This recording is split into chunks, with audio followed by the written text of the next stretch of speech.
Hello students, मैं राजेश झा आप सभी का स्वागत करता हूं अपने इस YouTube चैनल ऑनलाइन पाठशाला की इस मैथमेटिक्स क्लास में। स्टूडेंट्स, हम सेट थ्योरी कर रहे हैं और सेट थ्योरी में अब तक हम लोग कार्डिनल नंबर थ्योरी तक कर चुके हैं। उससे पहले हमने difference of sets and various kind of operation, symmetric difference, intersection, union, इन सब के बारे में स्टडी किया था। आज की क्लास में हम लोग डिस्कस करने वाले हैं वेन डायग्राम के बारे में। तो वेन डायग्राम क्या है, आखिर इसकी जरूरत क्या पड़ती है और ये किस तरीके से हमारे लिए जो वेरियस काइंड ऑफ सेट्स के ऑपरेशन के क्वेश्चन होंगे या cardinal number theory based question होंगे, उनको किस तरीके से आसान बनाएगा। आज की क्लास में हम लोग इन सारी बातों को डिस्कस करने वाले हैं। तो सबसे पहले समझते हैं कि वेन डायग्राम है क्या।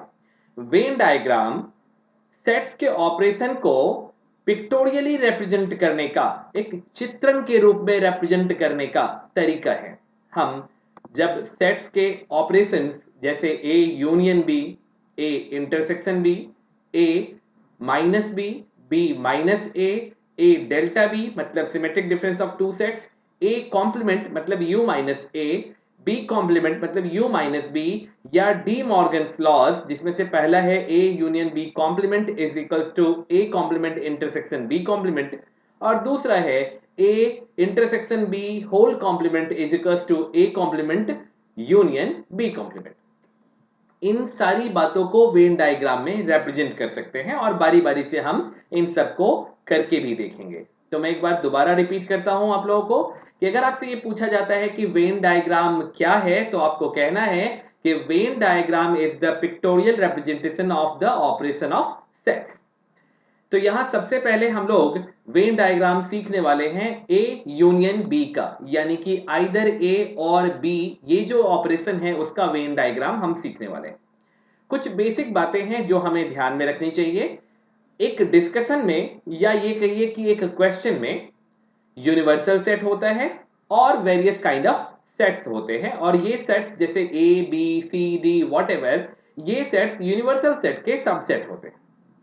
नियम ये है कि आपको वेन डायग्राम में यूनिवर्सल सेट को हमेशा एक रेक्टेंगुलर बॉक्स में रिप्रेजेंट करना है। मैंने इस बात को यहां पर इंपॉर्टेंट में लिखा है कि universal set is always represented by rectangular box. आप यहां देख सकते हैं, ये जो रेड कलर का बॉक्स आप देख रहे हो, ये पूरा अंदर का जो रीजन है, जो अंदर का एरिया है, वो यूनिवर्सल सेट को रिप्रेजेंट करता है। यूनिवर्सल सेट में सारे वो मेंबर्स होने चाहिए जो किसी एक सेट के डिस्कशन में प्रेजेंट हैं, यानी एक सेट के डिस्कशन में जितने भी अलग अलग सेट्स प्रेजेंट हैं, उन सब के सारे मेंबर्स यूनिवर्सल सेट में होने ही चाहिए। उसके अलावा कुछ और भी एलिमेंट्स, अगर स्पेयर एलिमेंट्स यूनिवर्सल सेट में हो तो ऐसा पॉसिबल है, हो भी सकता है और नहीं भी हो सकता है। फिर उसके बाद उस डिस्कशन में, यानी उस क्वेश्चन में, और जो दूसरे सेट्स हैं, यानी ए बी सी डी, ये सब जो सेट्स हैं जो यूनिवर्सल सेट के सबसेट हैं, उन सब को हम सर्कुलर रीजन में रिप्रेजेंट करेंगे। हम उनके लिए एक सर्कुलर रीजन बना सकते हैं।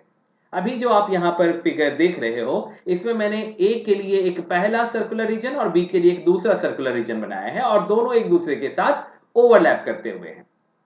ऐसा जरूरी नहीं है कि दोनों एक दूसरे के साथ ओवरलैप करते हुए हैं या दोनों का कुछ कुछ पोर्शन जो है वो एक दूसरे के साथ स्पेयर बाहर है। ऐसा भी पॉसिबल है कि एक जो है वो कंप्लीटली दूसरे के अंदर, यानी कंप्लीटली दूसरे के इनसाइड लाई करे, या दोनों सर्कल एक दूसरे से अवे बिना किसी कांटेक्ट के हो। ये सब बातें पॉसिबल हैं और वो सब बातें हम अलग अलग क्वेश्चंस के हेल्प से समझने का प्रयास करेंगे। जब आप शेडेड रीजन की बात करें, अभी यहां पर मैंने शेडेड रीजन नहीं दिखाया है, जब हम ए और बी का यूनियन करेंगे तो हम शेडेड रीजन को दिखाएंगे। तो जब आप शेडेड रीजन की बात करेंगे तो शेडेड रीजन जो होगा वो दो सेट्स के ऑपरेशन को डिनोट करेगा।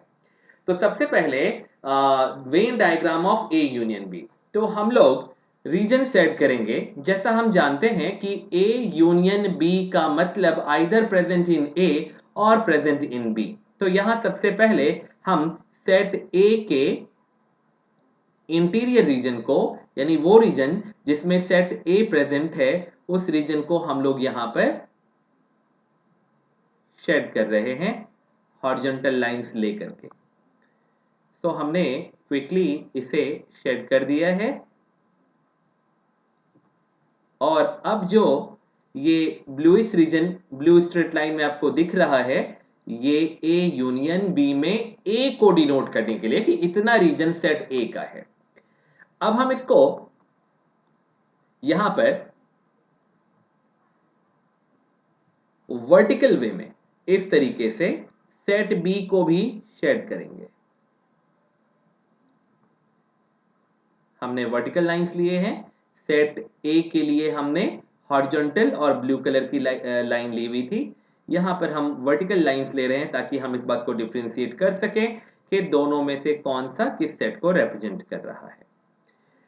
आपने इस तरीके से इसे रिप्रेजेंट कर दिया, डिनोट कर दिया।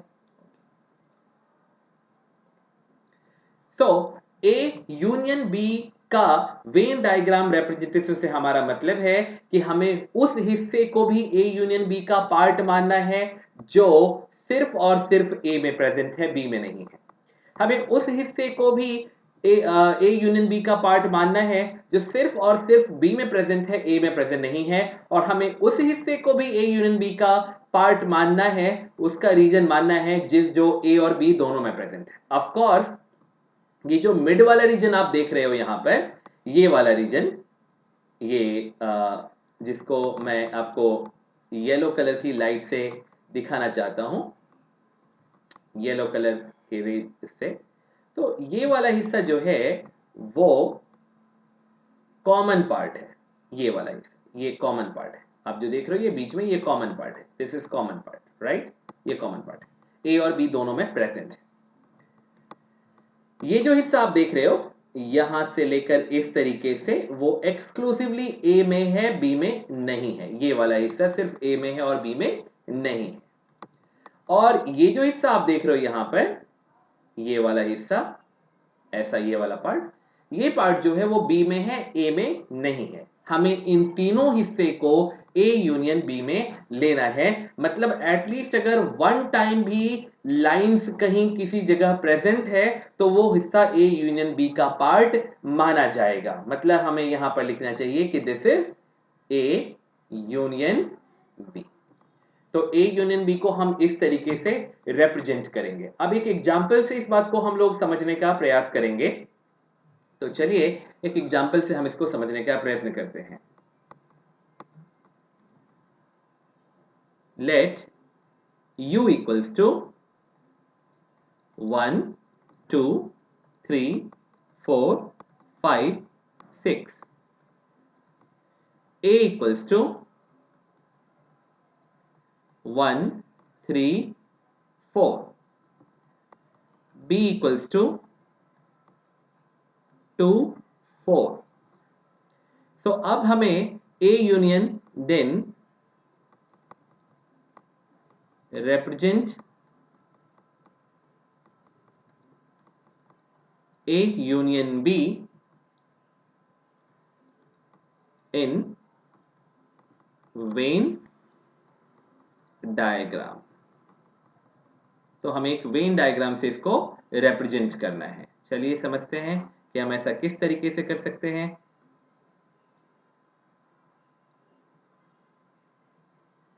ये हमने ए के लिए लिया है,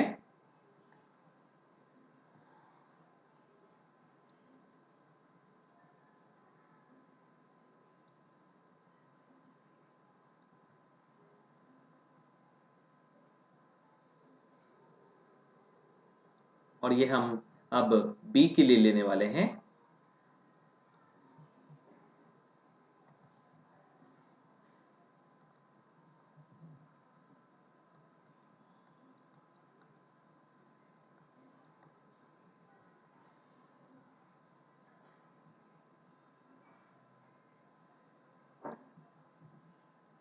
तो स्टूडेंट्स, हमने ए और बी दोनों को यहां पर रिप्रेजेंट कर लिया है। अब हम स्ट्रेट लाइन की हेल्प से एक रेक्टेंगुलर बॉक्स बनाकर अपने यूनिवर्सल सेट को रिप्रेजेंट करेंगे। ये रेक्टेंगुलर बॉक्स हमारे यूनिवर्सल सेट को रिप्रेजेंट करेगा। हम इसे U लिखकर डिनोट करेंगे।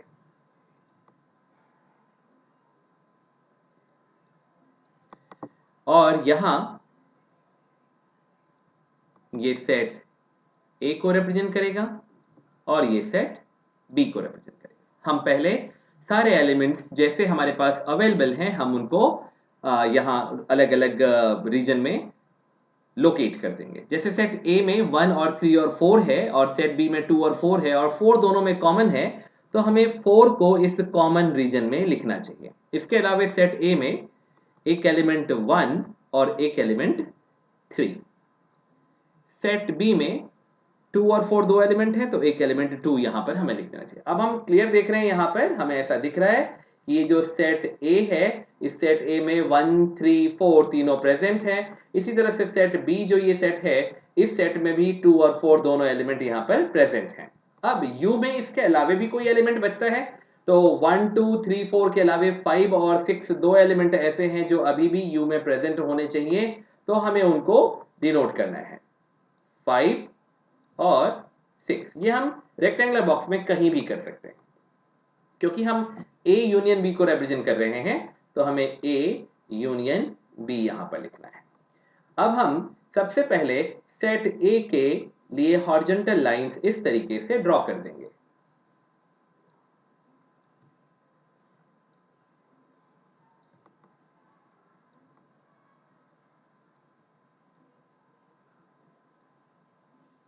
हमने हॉरिजॉन्टल लाइन सेट A के लिए डिनोट कर दिया है, यहां पर ड्रॉ कर दिया है। अब हम सेट B के लिए वर्टिकल या इंक्लाइन लाइंस ड्रॉ कर देते हैं। सो वर्टिकल लाइन ही ड्रॉ करते हैं इस तरीके से।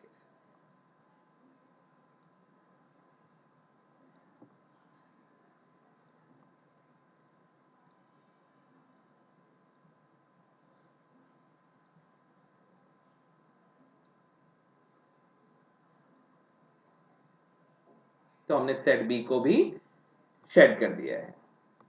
हमें ऐसा दिखता है कि यहाँ पर एक एलिमेंट 4 था जो अभी हिडन है, दिख नहीं रहा है हमें, तो हम उसको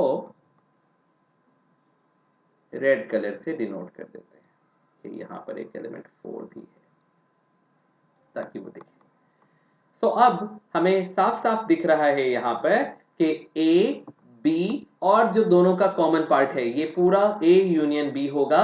तो इस तरीके से हम A यूनियन B के जो A यूनियन B है उसका वेन डायग्राम बनाकर बता सकते हैं। बच्चों नेक्स्ट क्लास में हम A intersection B, A minus B, B minus A और ऐसे ही various kind of operations between two sets का जो वेन डायग्राम होता है उसके बारे में सीखेंगे। आज की क्लास को अब मैं यहाँ समाप्त करूंगा, आप लोगों से विदा लूंगा। मुझे उम्मीद है कि आप लोगों को अच्छा लगा होगा हमारी इस क्लास को ज्वाइन करके। आप चाहें तो कमेंट बॉक्स में इस बारे में लिख सकते हैं, हमें इस बात से हमें अवगत करा सकते हैं, फेमिलियर करवा सकते हैं। आज की क्लास को अब यहाँ समाप्त करते हुए आप सबका मैं धन्यवाद करता हूँ कि आपने हमारे ऑनलाइन पाठशाला की इस YouTube चैनल को ज्वाइन करके हमें देखा और मुझे उम्मीद है कि आपको ये जानकारीप्रद नॉलेज से भरा हुआ वीडियो लेक्चर लगा होगा। हमारी ये जर्नी कंटिन्यू रहेगी, बने रहिए आप हमारे साथ। आप सभी का धन्यवाद और आप सभी को बाय।